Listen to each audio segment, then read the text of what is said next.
Okay, it is 10 o'clock. I'm going to give another 30 seconds or so. I see a lot of people joining us, which is great. We're going to have a full house today, and then we can get started. Let everyone continue to log in.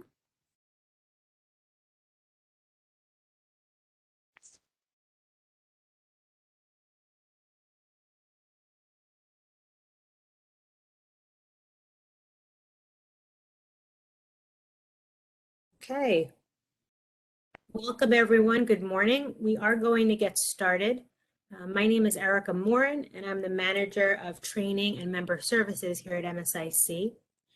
I am really happy to welcome a longtime friend of MSIC's, Professor Michael Goodman, who made time within his busy schedule to discuss with us the state of the economy. Michael Goodman is a professor of public policy and acting provost and vice chancellor for academic affairs at the University of Massachusetts Dartmouth.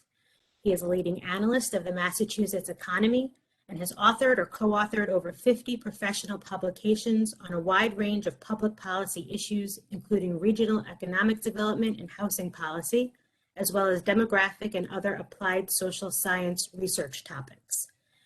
An economic sociologist, Professor Goodman is a three-time past president of the New England Economic Partnership, and he currently serves as co-editor of Mass Benchmarks, the Journal of the Massachusetts Economy, published by the UMass Donahue Institute in cooperation with the Federal Reserve Bank of Boston. If you haven't had the opportunity to attend a presentation of Professor Goodman's in the past, today's your lucky day. Before I hand things over to Professor Goodman, just note that while we will have time, as we always do at the end of the presentation for Q&A, Professor Goodman welcomes questions during his presentation, so feel free to ask your questions as they come up, and I will bring them to the professor's attention. You can send your questions via the Q&A or the chat box, and those are found at the bottom right-hand corner of your screen. I know Professor Goodman has a lot to get to, so I am going to hand it right over to him. Mike, the floor is yours. Thank you, Erica, and it's a pleasure to be back with MSIC and the members. Proud, long-standing member of the UMass 5 Credit Union, and it's nice to be back. I wish we were in person, perhaps next year. I'm Mike Goodman, and I work at UMass Dartmouth.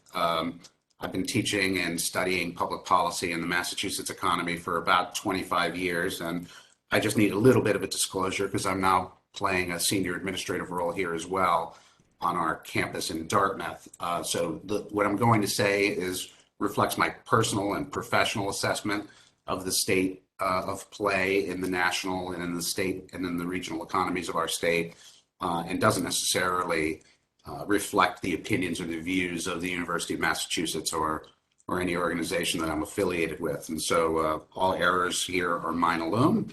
I'm looking forward to the opportunity to engage in Q&A, but I prepared a brief presentation to give you a sense of where I think we are, what I think it means. I'm certainly happy to try to engage in as much dialogue as the format allows to tease out some of the implications for your individual institutions, the regions of our state, and the communities that you serve. We've been through a heck of a period. You all have lived through it too, so you know the scale of some of the changes that we've been through economically, particularly last year, is unprecedented, at least since we've been tracking and carefully measuring economic conditions. So the scale a little misleading here because those second and third quarters of 2020, as you can see, were about as dramatic a swing in fortune as we've ever seen. Single biggest drop and single largest gain. But as you can see over the years, going back just to the beginning of 2019 and through the third quarter of this year, that's the period where the latest available data are, you can see we've had a fairly steady economic experience. And then in 2020, directly related to the emergence of the COVID-19 pandemic in February and March of 2020, we had a brief but very intense recession experience. It wasn't really like a normal cyclical downturn in the sense that, and I've been quoted along these lines elsewhere, it was as if our state and federal government more or less put the economy into like a medically induced coma, right? So I like that analogy, even though it's a bit dramatic, because I think it helps to underscore that what happened was really imposed on the economy. And I think it was a necessary and important step that helped to minimize suffering, even though there was quite a bit of suffering and displacement associated with the downturn.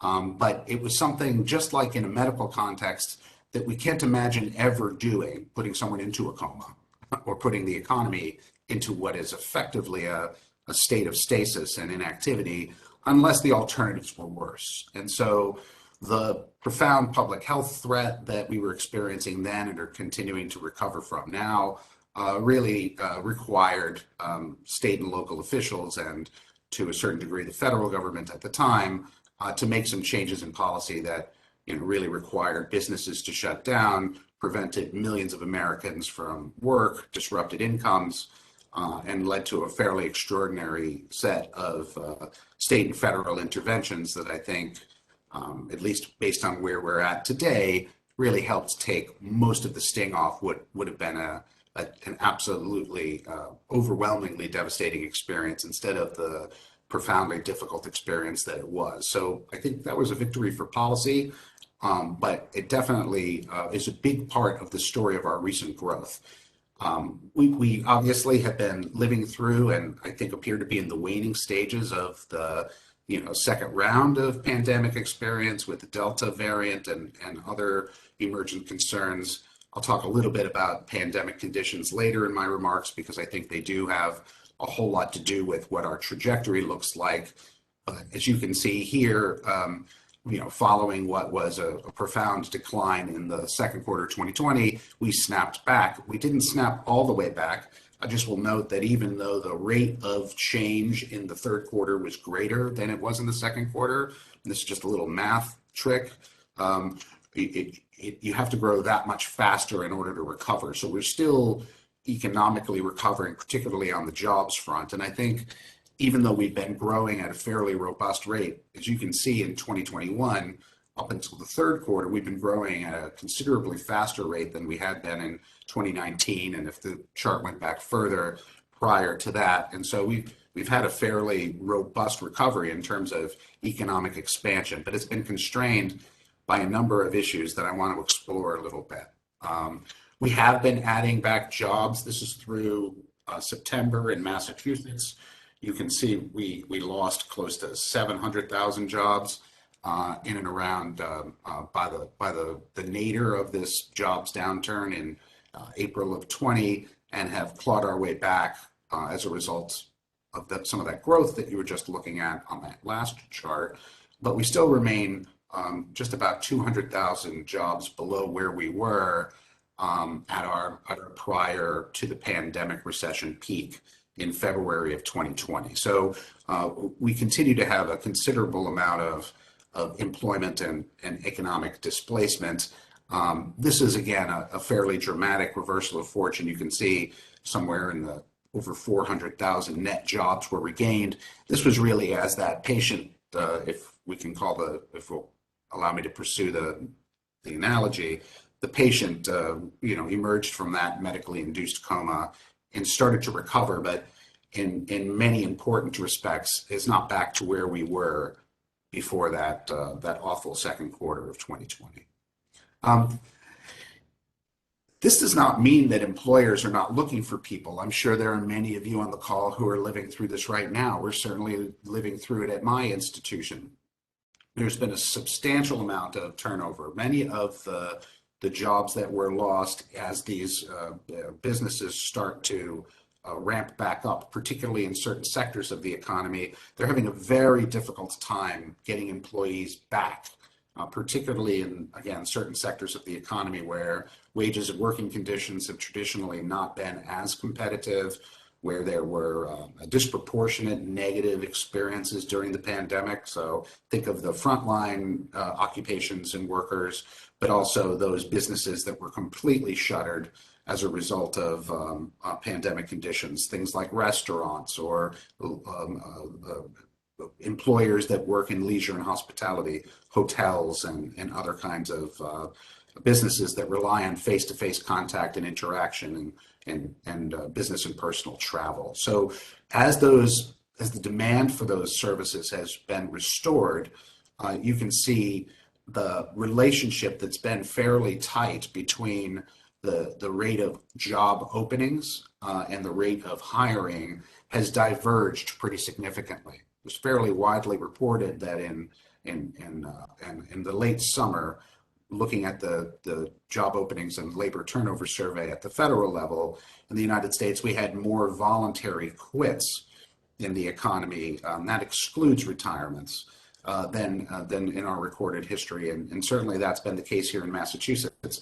What I would draw your attention to is the very right end of this chart, where you can see that the available job openings, is dramatically higher than the hiring rate, which is actually declining, at least as of the most recent data that we have accessible to through the end of the summer. The last couple of jobs reports for Massachusetts have been encouraging, particularly October's, and it does suggest that employers are starting to react to the change in market conditions. We've been used to, for much of my adult life, employers having most of the leverage in the labor market for a number of demographic and then sort of pandemic hangover related reasons. I think that has changed pretty fundamentally. And I think for those of you that are finding yourself looking for people, there are some important lessons to be gained here, both about the larger set of economic conditions that your institutions are facing, but also some of the struggles that some of your small business customers and some of your individual members are facing as well.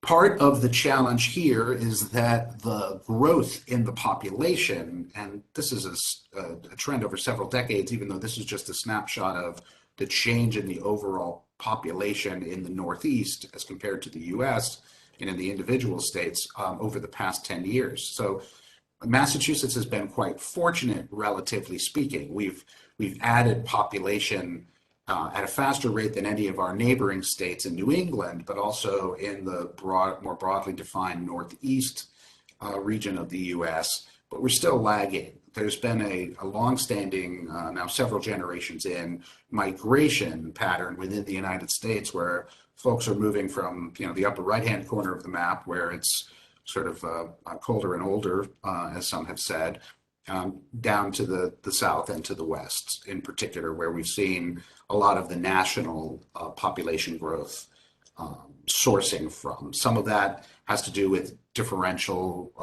rates of birth and aging, but also I do think it reflects an internal movement within the United States that's not new. So we've been doing relatively well in Massachusetts, considering, but haven't really been adding the population, particularly the working age population, at a rate that's sufficient to meet the demand that our employers have for employees and skilled workers in particular, particularly when the economy is good. And so I think as one particular context for this divergence is this surge in demand for employees in an environment where we've had a very tight labor supply for some time.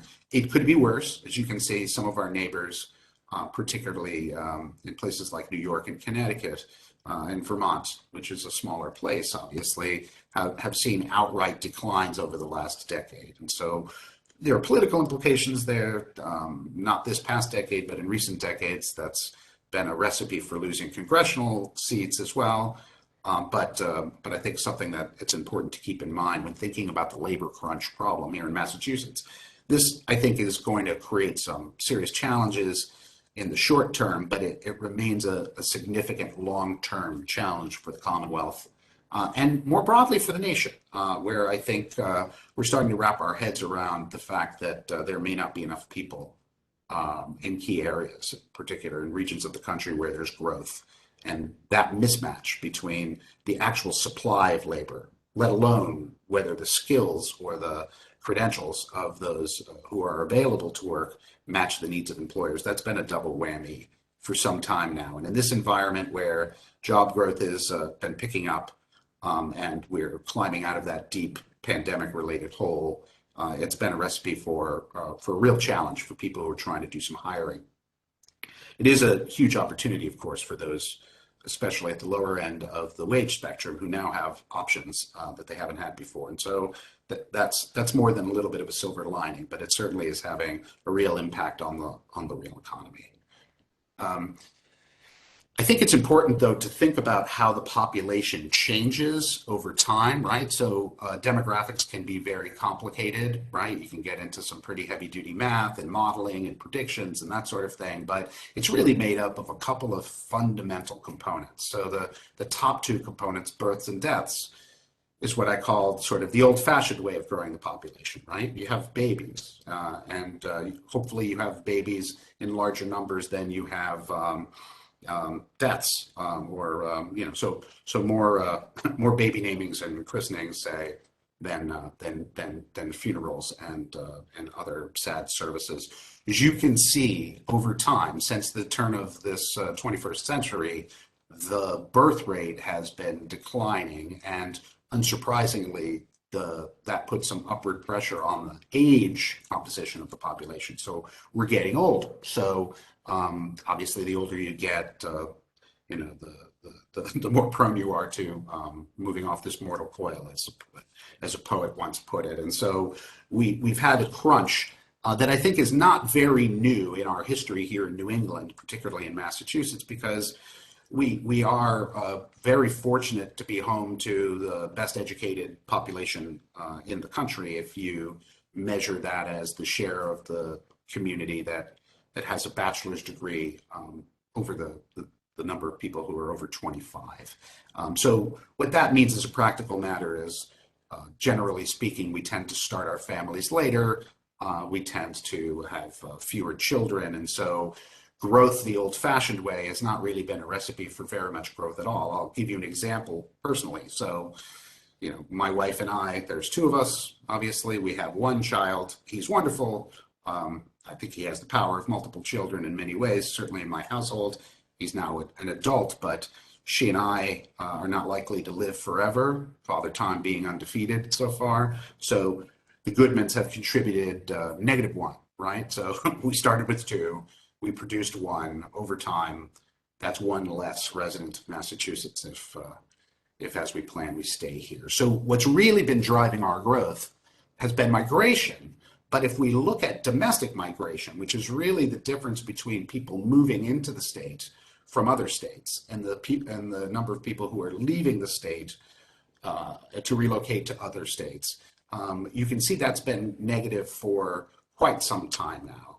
Certainly the last decade. That domestic migration line at the bottom slopes down in a way that basically suggests and makes it very clear that the trade balance between states when it comes to population is negative for Massachusetts. So that only leaves folks who are moving to the United States, or to Massachusetts in particular, from other countries as the source of growth. And again, that's been something that's been a recipe for population growth and a driver of population growth here for centuries, but it's become much more of a critical component of our growth than ever before, because we used to have more babies as well. So it's the international immigrants who have really allowed that population growth. And as you can see, there were obviously, I'll leave it to your imagination, there were some policy changes that started, I don't know, around 2016 and served to restrict the in-migration of folks from other countries.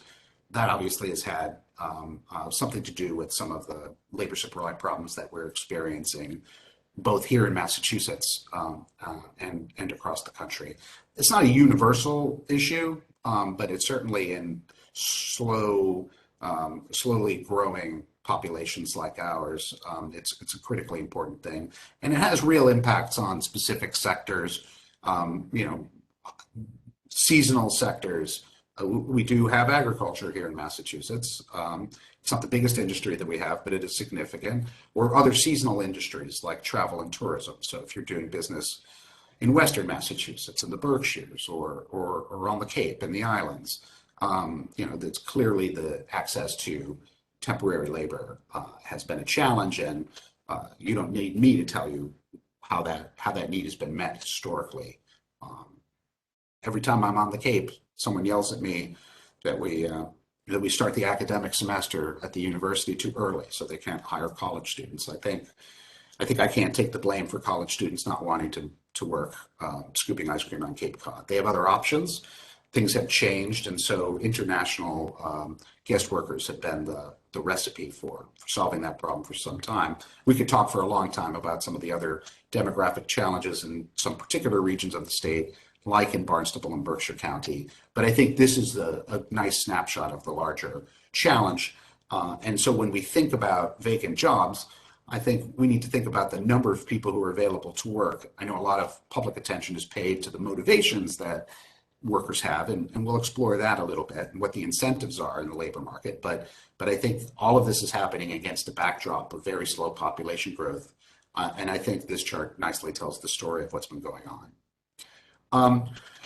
Unsurprisingly, and this is sort of an economics 101 observation, right? When there's not enough supply to meet the demand, including in the labor market, the price rises. And that is what we've been seeing. If you take a look at Bureau of Labor Statistics data on wages and hourly earnings, you can see that there's been some considerable upward lift, particularly at the low wage end of the employment distribution. That is, those workers who are earning less than $20 an hour. They have more options in this environment than they have had. They're able to demand higher wages. The displacement from work, and I think there's some sociology and psychology here as well.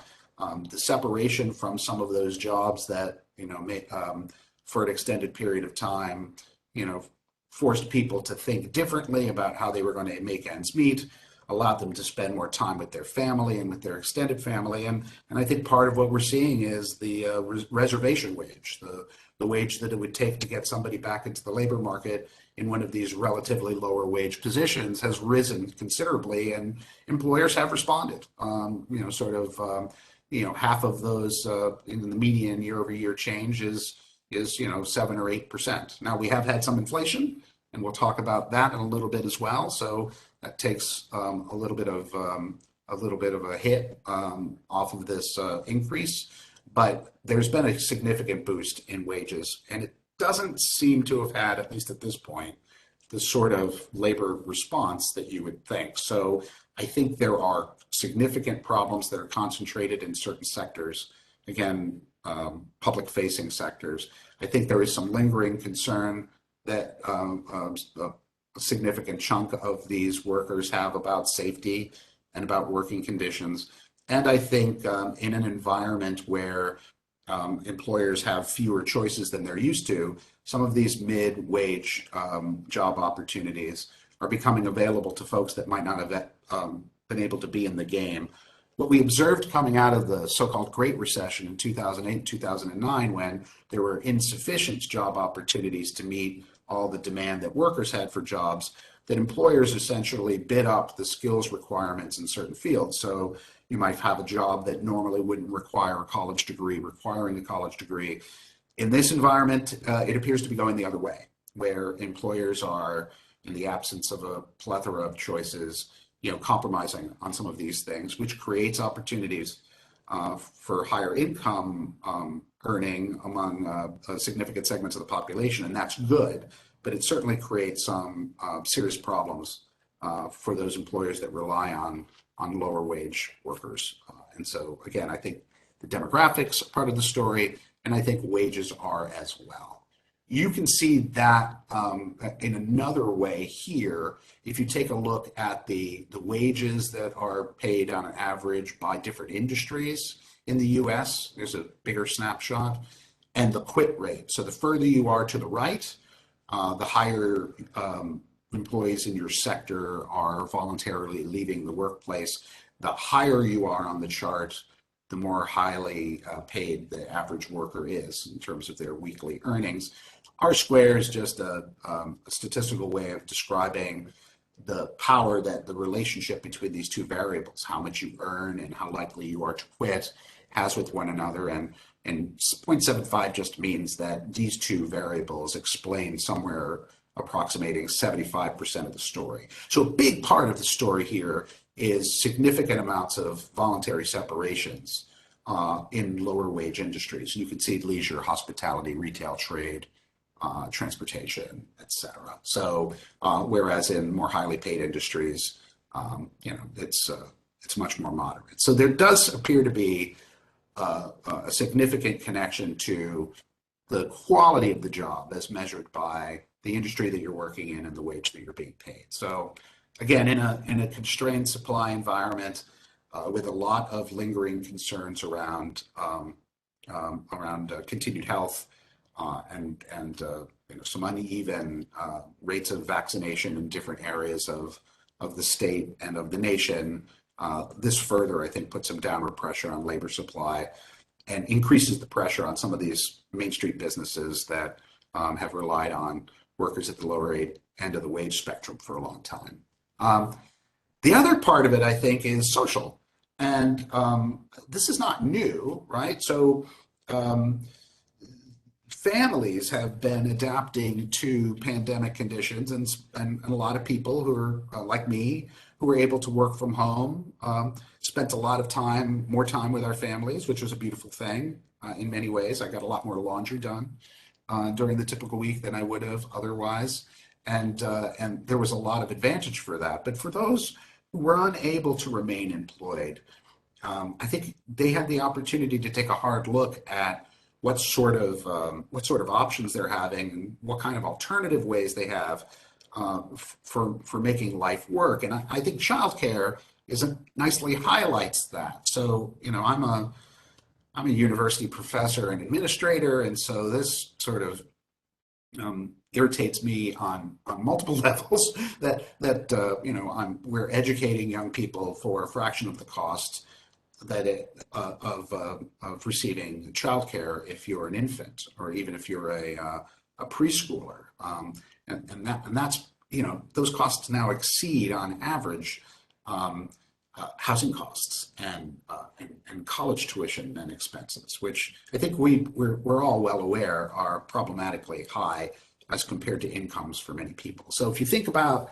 your typical household that's making choices, I mean, if I'm paying, I don't know, $250 a week to have my child taken care of and making $400 a week, I may not have a choice pre-pandemic. I can't imagine a different way of doing it, so I figure it out. But once I know that now my extended family might take care of my child, or a parent or an aunt or an uncle who were hanging in there and not interested in retiring prior, kind of became accustomed to caring for a grandchild or a different way of working. I think there have been some fundamental recalculations in certain households where mothers, and we'll talk a little bit about the gender differences in labor market participation, which I think are relevant in a moment, but parents and grandparents, I think, have been making very different choices. And that's had some significant implications, not just for the financial pressure on lower and middle income households, but also the choices that workers are making about how they want to spend their time. And so I can imagine, I don't see any grandchildren in my immediate future, got my fingers crossed, but later in life, if I'm hanging into my job just for the income and my child is paying this kind of money, there might be ways of working it out inside the household. And I think anecdotally, that sort of thing has been happening. I think childcare is part of a larger package of, I think, family supports that have come to the fore in this environment, including reliable access to K-12 education. Now that vaccines are starting to be available to younger children, and I think that will be shortly followed by a much more reliable access to K-12 and childcare, we may see that change back. But I think there's the outside chance that there have been some larger cultural changes that this experience we've been through may have sparked. And I think there will be some folks who left the labor force who are not likely to be returning anytime soon, which makes this labor crunch more difficult. Now, I'm spending a lot of time on the labor supply issue because I think it really has a lot to do with our current pace of growth, which is under potential and are likely prospects for growth going forward. And that certainly is going to tell us a lot about what the economy is going to be like going forward, and certainly also has implications for business conditions, and the conditions that your members and customers will be facing during the remainder of this year and certainly through next year and beyond. If we look here at the breakdown of who filed for unemployment, right? Normally, unemployment outcomes differ by gender, but generally men who, on average, in the United States are less well educated as a group now and are working in industries that tend to be more cyclical and prone to downturns in unemployment. Normally, we see that impacts disproportionately in areas dominated by male occupations. And this time around, it was quite different, as you can see, where and I have a colleague at Northeastern University, she calls it a she session, right? So if you think about what we've been talking about for the last few minutes, the collective impact of some of these household-related disruptions and challenges still disproportionately falls on female members of the household, particularly mothers and grandmothers, and so and other family members who are women. And so that's, I think, part of the story. A lot of our labor force growth over the last couple of generations has been driven by women at first, earlier on, entering the workforce, but becoming a more and more important part of the labor market, particularly in areas of the economy that are sort of, you might call, care-based occupations, including education, healthcare, human services, and the like, but also disproportionately present in some of these restaurant and leisure and hospitality job settings that have proven to be very challenged in the current environment. Not surprising, but again, I think important to understand. Finally, I think people have been retiring who had, after the Great Recession, decided or were required to continue to work. So those of us who were thinking about this stuff back in 2008 and 2009 and 2010, I mean, there was a fairly devastating financial crisis. There was a lot of decline in stock prices and in investments and in retirement funds and the like. And there were a lot of older folks or late in their career folks who stuck it out a bit longer than they needed to because they needed to climb out of some of that retirement savings hole that the so-called Great Recession wrought. In this environment, it's really gone the other way. We'll talk about housing in a moment, but it's been scary, particularly for older folks who are more exposed and more vulnerable, particularly if they have comorbidities that are associated with age. And so folks have been leaving, and those retirement savings accounts and those investments and 401ks have been growing robustly throughout the downturn and continue to be quite robust in their trajectory.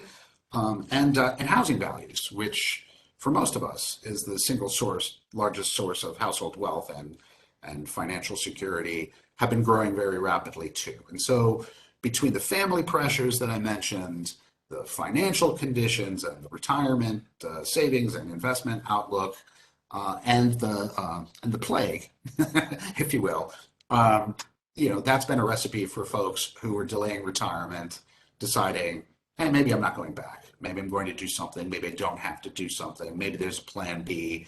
And as you can see, that started to trend up on the left-hand side in this recession where it was sloping gently down.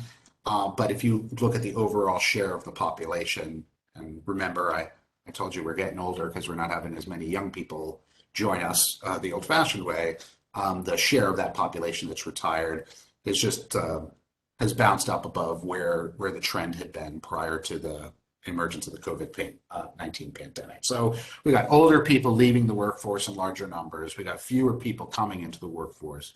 We've got a constriction on international immigration into the United States, which is now just starting to loosen up as federal policies start to loosen and international travel restrictions start to be lifted as the pandemic, knock on wood, appears to be receding, at least the latest phase. So I'll stop there on the labor supply, but that's a giant part of the story of the current state of the state and national economy, and I think with some implications for our future growth trajectory.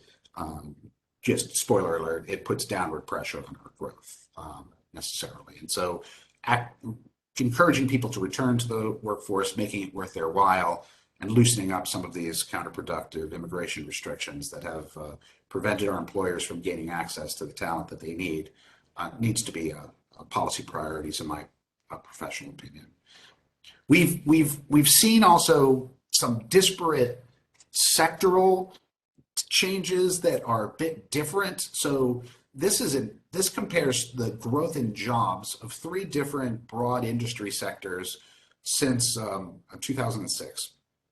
Just prior to that Great Recession. I wanted to make sure that we didn't start at the bottom, right? So that you could see these cycles. And so since all of these industries are different sizes, I just compare them apples to apples by indexing them. You can see if we start them all at 100, anything above 100 is growth, anything below is decline. But you can see that blue line, which is education and health services broadly, right? It's private educational institutions, hospitals, healthcare providers, and the like, including a lot of human services providers. They've been growing faster than the other two major sectors. There's the red, which is the overall employment, and then the green, which has been professional and business services.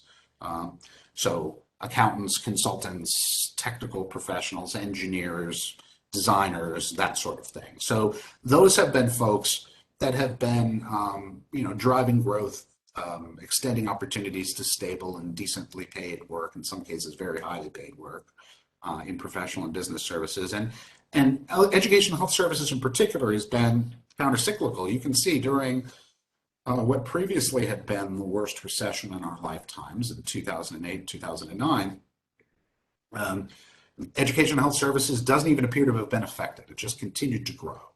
Clearly, when everything shut down, that state of suspended animation or medically induced coma reference that I made earlier is I think relevant here. They all dropped off the cliff, but coming out of it, we haven't seen that sort of robust growth, particularly in education and health services. So just briefly, it seems to me that what we have is a situation where some of the sectors that were hardest hit, like healthcare institutions, are experiencing the same effects of labor supply that we've been talking about, but also more than a little bit of burnout. So normally those two sectors save our bacon, if you will, and we've not had that benefit this time. I want to turn quickly to housing. The housing market remains quite hot. This is one snapshot of that. This is the Case-Shiller sales, resales, repeat index. What's nice about this is it describes the change in the value or the sales price of the same homes, so controls for quality. If you just look at realtor data, one week you sell a mansion, the next week you sell a shack. It makes it look like the price is rising and falling. This is the change in the price for the same properties in the greater Boston area, broadly defined. That's not the whole state by any means, but I live in New Bedford, which is not exactly the heart of real estate value appreciation historically, and Zillow claims my house is worth a third more, and the home equity loan I just applied for suggests that there are financial institutions that agree. So this is something that's been happening all over the place, I think in part facilitated by the rise of remote work, high housing costs in the greater Boston area, and the ability to work at least partially remotely for the time being.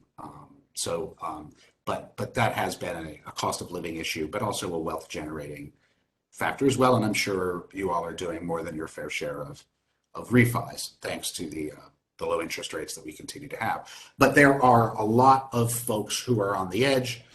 The census has been doing this weekly pulse survey, and if you look at the data for Massachusetts, some of the questions they ask about rent, we have a couple of 100,000 households that rent that are very vulnerable to being evicted. You're aware, I'm sure, that there was a federal moratorium and state interventions that have delayed displacement of people from their homes, which is a wonderful thing. But we do have, as those moratoriums end, a substantial challenge. The state of Massachusetts has really been stepping up and redirecting some of the extraordinary amounts of federal funding that have been landing in their coffers to help offset some of this problem. But it is a major issue and certainly something that I'm sure is affecting your members and indirectly your customers that rely on the spending of your members. This is not an equal problem elsewhere. I mean, those of you who remember the downturn in the housing, a bubble bursting in 2006, 7, 8, know that the mileage varies by the areas of the state, and we're seeing the most acute rate of eviction filings in southeastern Massachusetts, unfortunately, and in central Massachusetts. So in certain areas of the state, there's been less of a problem. They just so happen to be those areas of the state where you don't really have multifamily or rental housing at any scale. So our urban areas, our gateway cities in particular, I think have been harmed. I want to shift quickly because I think I want to make sure that before we get to the end, we have the chance for Q&A. I'm sure some of you are interested in inflation. That has a lot of implications for your customers and your business prospects and for the communities you serve, as well as yourselves. So we do have inflation going on. There's quite a debate going on in the economics profession about what the sources are. Is this really about unprecedented amounts of government spending and debt? Is this and the devaluation of the currency? It doesn't appear so at this point, even though all those things are happening. When you look at the components of the change in the prices of goods, they do really seem pretty directly connected to supply disruptions and I think widely reported supply chain difficulties, which are another issue that's weighing pretty heavily on our outlook. You can see how big used cars how much are contributing to these increases in the monthly rate of inflation. The Federal Reserve is obviously closely tracking this.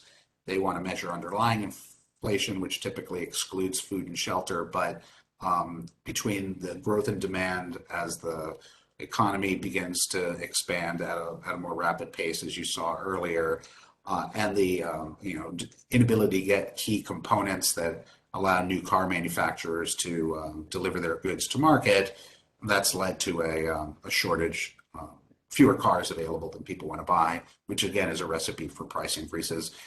I think my best assessment is that as those supply disruptions get resolved, which will depend a lot on pandemic conditions, they're going to have no problem making enough cars to meet the demand, and some of these price increases, particularly in some of these unusual areas like used cars, will begin to abate. So count me in as team transitory inflation, but certainly happy to engage on that if you'd like.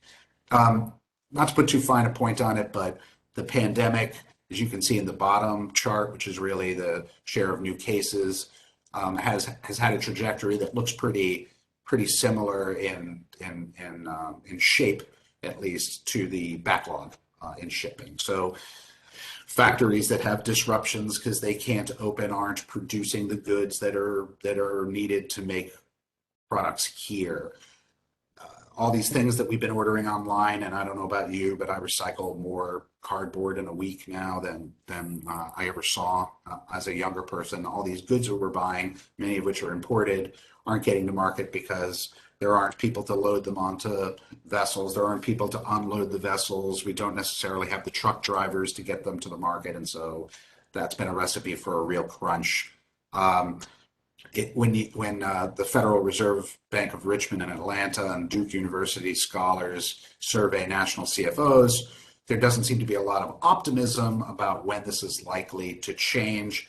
Again, that may be driven by some pessimism about the trajectory of the pandemic, but it doesn't look like these supply chain disruptions whether we're talking about delays in production or availability of materials or shipping delays or cost spikes, are likely to subside until late 2022, at least according to the opinions of these CFOs. We're also seeing a lot of job hopping, which is not surprising. This chart shows the difference between wage growth, which has, as I showed earlier, been increasing across the economy. Not trying to encourage anybody to leave their job, but the ones that are leaving are experiencing the highest increases.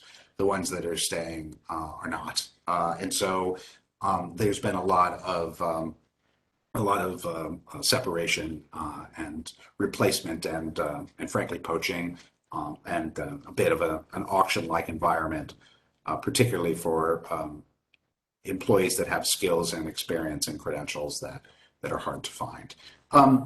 At the end of the day, when we're thinking about the outlook for the fourth quarter that we're about midway through and calendar year 2022, it's really, and I think this is fairly intuitive, given our recent history, going to depend on what happens with the pandemic. You can see that higher vaccination rate U.S. counties, looking to the left here, are seeing much more spending and economic activity measured in this case, credit card spending and lower rates of job loss.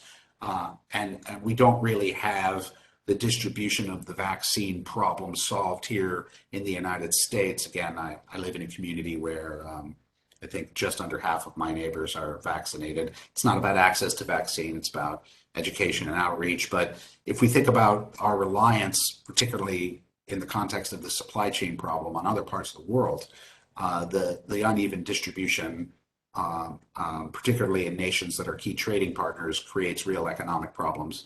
Of course, it creates real human problems as well. And so as the distribution of the vaccine and the scaling of vaccine productions increases, that should continue. How quickly we're able to return to our potential growth, which is well above where we are now for the time being, is going to depend on how effective that outreach effort and medical intervention is going to be. I do think when we look at current conditions, and I'm not a public health professional or an epidemiologist, but if you look at a million different types of data, the one that I've been tracking is the reproduction rate, which is what is typically the average number of new infections caused by someone who tests positive for COVID. And if it's under 1, that means the virus is in a decline, right? In the same way that the population is in a decline. If you're not reproducing, you're not growing. And so we're right at about the 1-to-1 rate right now, which is a pretty good place to be. And I think I'm cautiously optimistic that with the slowly increasing vaccination rates, with the lifting of travel restrictions, with the waning, it appears, of the latest phase, the Delta variant, that we're in a good place. Obviously, if there's some genetic mutation or another emergent variant that's vaccine resistant, we could be back to where we were before. But I think that science and public policy and public health outreach, particularly here in the United States, make that a pretty low probability event. But I'm not a soothsayer. But I do think the recent data does give us cause for some cautious optimism. I want to conclude by thinking a little more concretely about the future trajectory of the national and the regional economy in the context of the global economy. So this is the International Monetary Fund's latest projections for next year, predicting global growth to be pretty robust, 5% or so, with a 6% rate of change and then a 5.2% in the U.S. 5% annual rate of growth in 2022 in the United States is quite fast. I think when we hit 3, it's definitely been, at least in recent decades, a pretty solid expansion environment and a very healthy environment. So the expectations, and I think grounded in assumptions about the pandemic's trajectory, suggest that we're pretty well positioned to grow going forward. There are a lot of wild cards out there. But I do think we've been through a heck of a period. It's been an interesting period to help run a university, I'll tell you that. And I think I don't think it's wishful thinking to believe that we've learned a lot of lessons and that we're well positioned for growth going forward, and that we know what to do if conditions change unexpectedly. But I'm feeling quite cautiously optimistic about where Massachusetts is at coming towards the end of calendar year 2021 and how well positioned we are for 2022. But if we can attack some of these issues that are keeping people out of the labor market and address some of these underlying demographic concerns, we'll be in a much better place in terms of our prospects for growth than we are today. But again, I'll conclude with a note of cautious optimism. And I know we've got Erica about 5 or 10 more minutes, and so if there are questions or comments or any other desire for dialogue, I stand ready to do my best. Great. Thank you so much, Mike. We did get a few questions in just as you were wrapping up. The first one is kind of a broader question, but do you think that on a global level, the worst economic damage is behind us? Yes, to the extent that the worst of the pandemic is behind us. So again, that's a tough thing to predict, but at this point, we have the vaccines that have efficacy. They're being produced at a scale that is encouraging, even though it's been very slow going in other parts of the world and certain regions of the country. We're moving in the right direction. I can tell you the scientists here and elsewhere are all thinking about this problem pretty seriously. And so I do think the worst of the economic disruption is behind us. Again, if public health conditions change in a way that would require us to shut down again, we would certainly be back,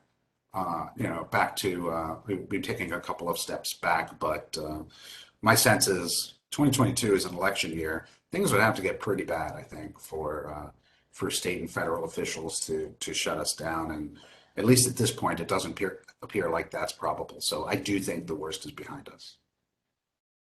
Okay, the next question, another kind of broad question. Is there anything that has surprised you over the past year as an economist?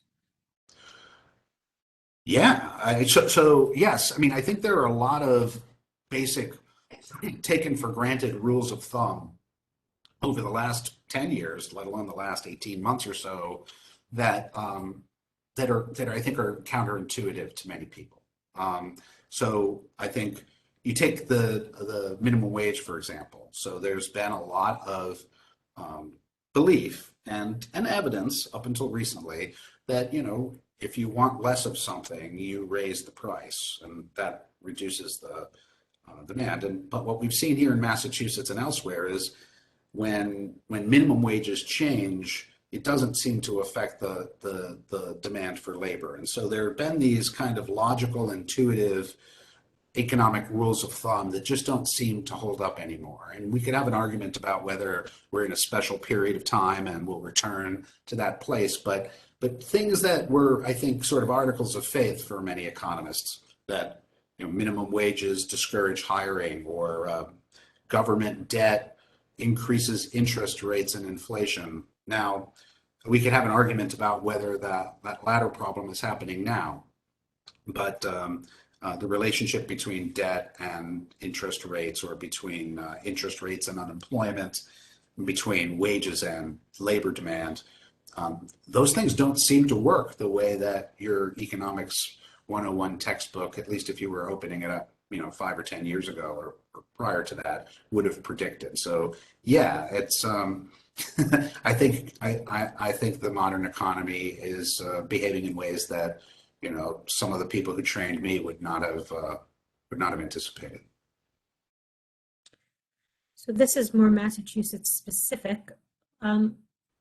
What is the outlook for unemployment in Massachusetts gateway cities specifically?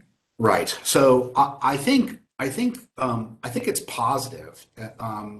for a number of reasons. So I have Mass Benchmarks, the journal I'm involved with that's produced by the UMass Donahue Institute out in Amherst and the Federal Reserve Bank of Boston has been tracking regional conditions for a long time. And I'm a resident here of the South Coast in southeastern Massachusetts and have long described I can predict the Fall River or the New Bedford unemployment rate by just adding 40% to the to the Massachusetts rate. I think the labor market conditions we find ourselves in, and some emerging industrial opportunities that are unique to Massachusetts, position the residents of the gateway cities well, right? The employers that normally would be interested in their services are bidding up the wages for those jobs. On the North Shore and here in southeastern Massachusetts, you're seeing real exciting opportunities in a brand new domestic industry focused on manufacturing and production that's relating to offshore wind. And so I think the gateway cities are well positioned. I do think also they are home to relatively affordable housing, comparatively speaking. I mean, I was living in Waltham before I moved to New Bedford, and I'm paying less for a big, old, beautiful home than I was paying for a two-bedroom apartment there. And nothing wrong with Waltham. I liked it very much, but I think now the challenge historically has been if you live here and you work in Boston, it's an absolutely nightmarish commute. That's true.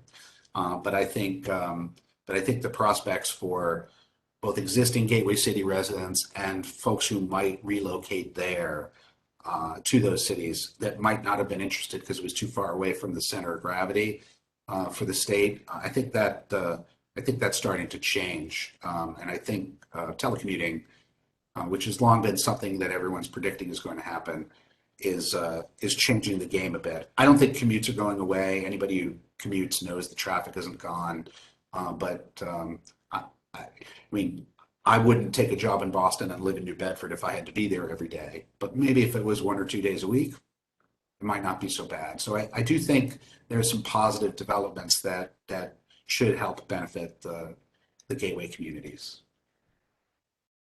Great. If anyone else has, oh, here's one more just came in. What kind of assumption do you make about the stock market in your forecasts, especially future consumption and the wealth effect? Yeah, so I mean, if I could predict what the stock market was going to do, I would be retired and living on an island or something.